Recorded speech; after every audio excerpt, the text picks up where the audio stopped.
दख्खनचा राजा श्री ज्योतिबा देवस्थान मराठी स्पीच। दख्खनचा राजा म्हणजे ज्योतिबा, ज्यांचा जयघोष महाराष्ट्रभर होतो।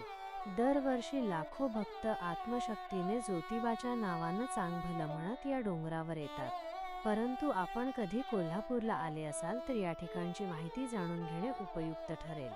ज्योतिबा देवस्थान कोल्हापूरपासून सुमारे 15 ते 16 किलोमीटर अंतरावर वाडी रत्नागिरी पर्वतावर विराजमान आहे। पौराणिक कथा आणि महत्त्व। एकेकाळी देवी महालक्ष्मी आणि सप्तशृंगी देवी राज्य करत होत्या।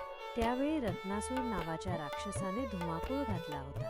तो अत्यंत ताकदवान होता आणि त्याने जनतेला खूप त्रास दिला होता। साधू संतांचा छळ होत होता। या संकटातून मुक्त होण्यासाठी देवी महालक्ष्मीने महादेवाची प्रार्थना केली।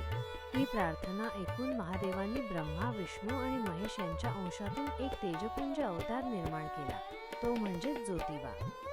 ज्योतिबा हे केदारनाथाचे रूप असून त्यांना वाडी रत्नागिरीचा राजा मानले जाते।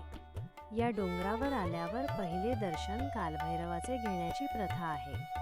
या परिसराचे निसर्ग सौंदर्य सर्वांचे मन मोहून घेते। या डोंगरावर 12 ज्योतिर्लिंगांची ताकद एकवटलेली आहे असे मानले जाते। मंदिराची रचना आणि मूर्ती।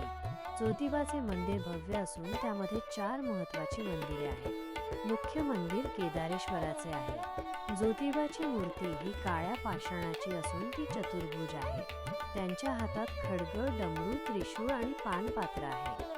त्यांचे वाहन घोडा आहे, तर शेषनाग हे त्यांचे उपवाहन आहे। ज्योतिबाचे दर्शन घेण्यापूर्वी यमाई देवी आणि कालभैरवाचे दर्शन घेतले जाते, तरच ही वारी पूर्ण मानली जाते। गुलालाचे महत्त्व। ज्योतिबाच्या डोंगरावर गेल्यावर आपल्याला फक्त गुलाल दिसतो। ज्योतिबाचा गुलाल हे केवळ रंग नसून ते भक्तांच्या श्रद्धेचे प्रतीक आहे। असे म्हणतात की ज्योतिबाचा गुलाल कपाळावर लावल्याने मनातील सर्व भीती दूर होते आणि संकटांशी लढण्याची ताकद मिळते। दैनंदिन पूजा। ज्योतिबा देवाची दिवसातून 3 वेळा पूजा बांधली जाते। 1. पहिली साधी पूजा, सकाळी महाभिषेकापूर्वी। 2.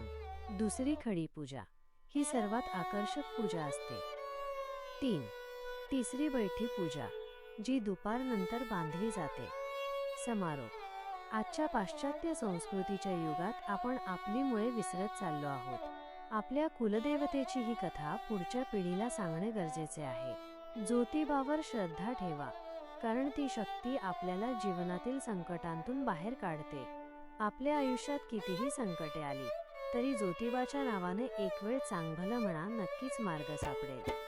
ही माहिती जास्तीत जास्त लोकांपर्यंत पोहोचवा आणि आपल्या संस्कृतीचा अभिमान बाळगा। ज्योतिबाच्या नावानं चांगभलं। जय हिंद, जय महाराष्ट्र।